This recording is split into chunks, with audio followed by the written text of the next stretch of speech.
Hello, my name is Angela Rockwood. I'm an ambassador of the Christopher and Dana Reed Foundation and one of the producers and stars of Push Girls on the Sundance Channel. And I'm here to address the importance of having full-time nursing care assistants for a better quality of life for individuals like myself. I was injured in a horrific car accident 12 years ago, and I was very fortunate to have full-time nursing care for the first 9 years.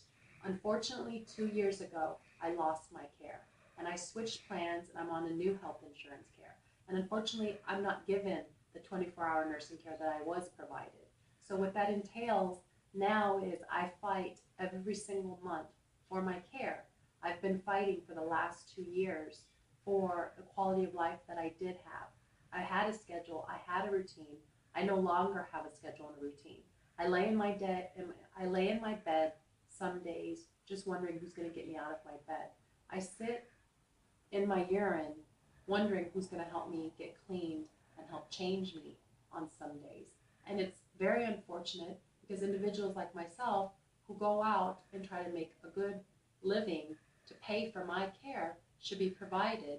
And I think it's unfortunate that individuals like myself who are in my situation have to fight for our care, especially when on paper it states that I'm going to be discharged because I'm not homebound enough. What does homebound mean? If I was to lay in my bed and no one was to come in my room, that means I will lay there. If you decide not to come in for 3 days, I will lay there for 3 days. And if it wasn't for my family, who is my aunt and my uncle and a few of my friends who live with me, I am able to function pretty okay. And it's not the best quality of life because sometimes there are days that I lay in my bed till 6, 7 in the evening until someone can come in and get me out of my bedroom and get me into my wheelchair. So the past 2 years, I don't know how I've done it. If I didn't have my family and my friends, my quality of life would be very poor. And the only thing that I can envision and imagine is if I didn't have my care or my friends or my nurses or anyone to come in to help me, the last route would be to be in a convalescent home. And my aunt is my primary caretaker, and she's not even my biological aunt. I don't expect her to take care of me for the rest of her life or for the rest of my life. That's why it's extremely important that I fight for my care and gain my nursing assistance back in my life. At this present moment, I live a life where I get up and I love life. I feel that life is a gift, and what we do with our life is our gift back. I feel blessed every day to get up and open my eyes and to live, and just to know that I have to struggle every day to fight for my care so that I can live better and happier and comfortably is ridiculous. When I think about my worst nightmare, the one thing that comes to my mind is if all of this was taken away from me, all of this, and I would be in a convalescent home. I would lose all of my rights, my freedom, my comfort, my quality of life, and my independence. And I don't know what kind of life that would be for someone like myself or for any other individual.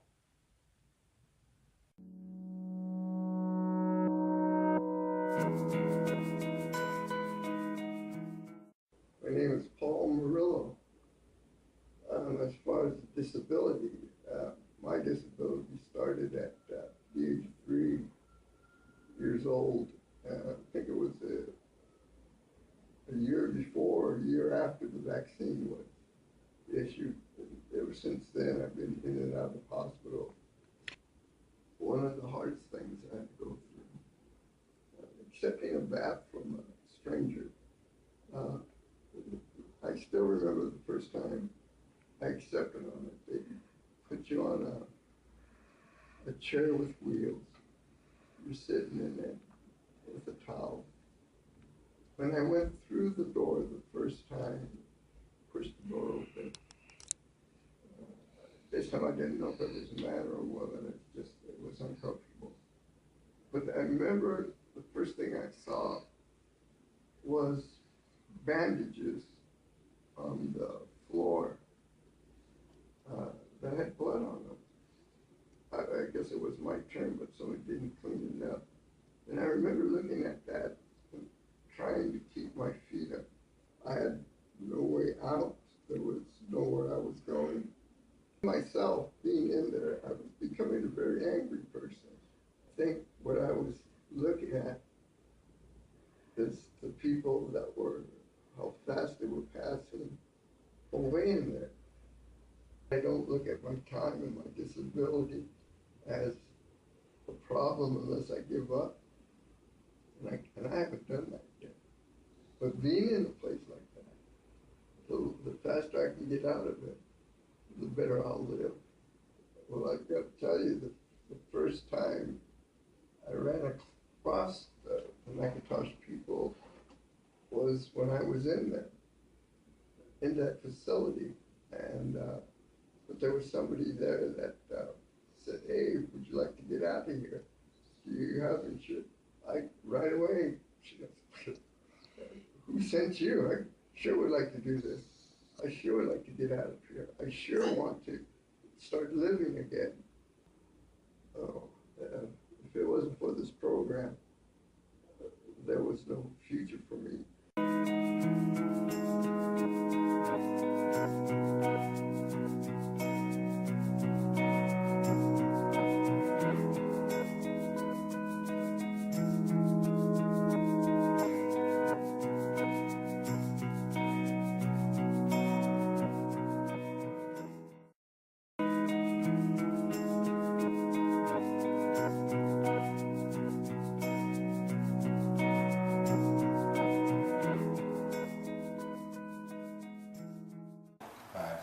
James Vasicek. I'm 53 years old.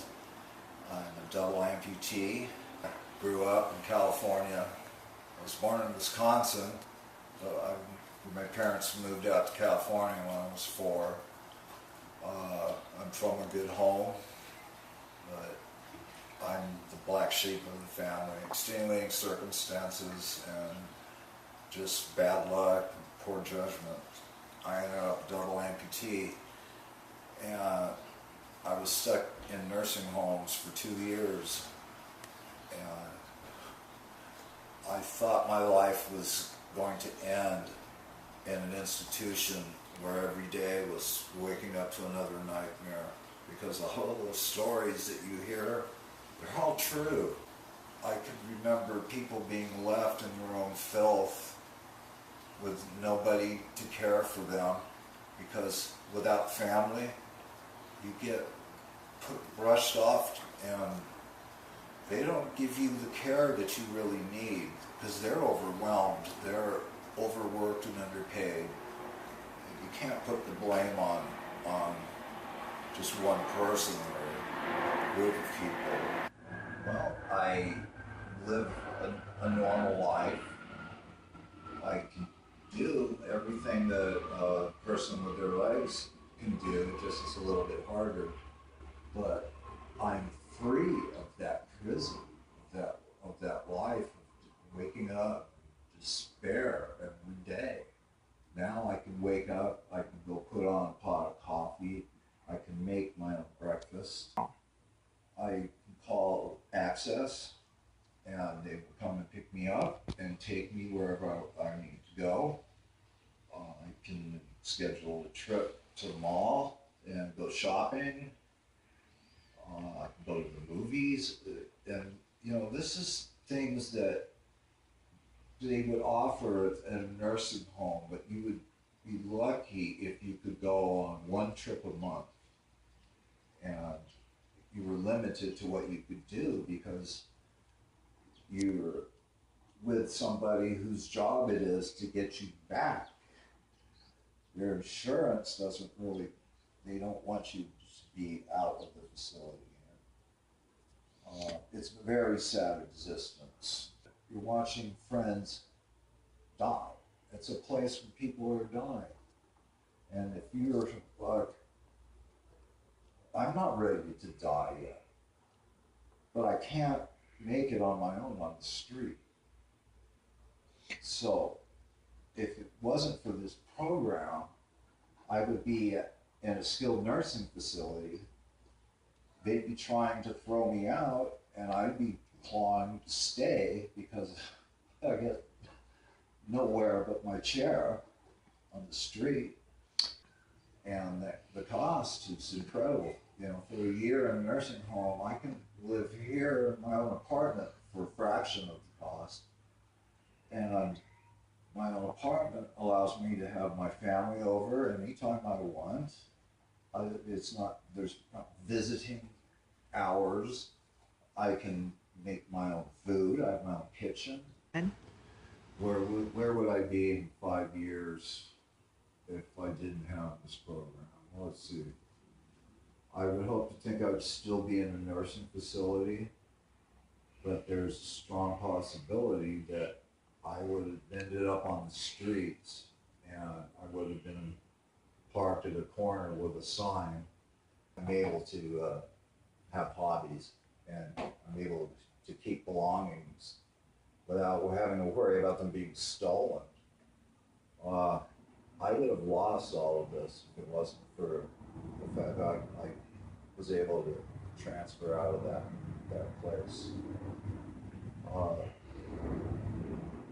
mean, I'm a level life now. I can do things that give me joy. So every morning I think, wow, how did I look out? You know, it is a miracle. Every morning I am amazed.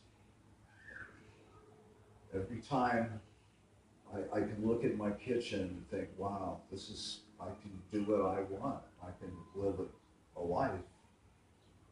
And I wake up excited. I've got my life back.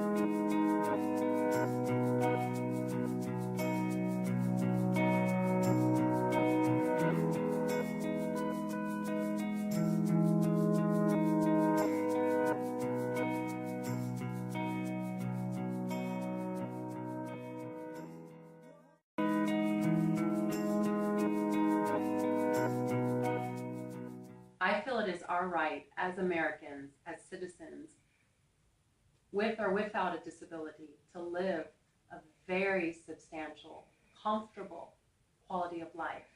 And I'm here to be a voice and to stand up and to be an advocate to help those that are in my situation.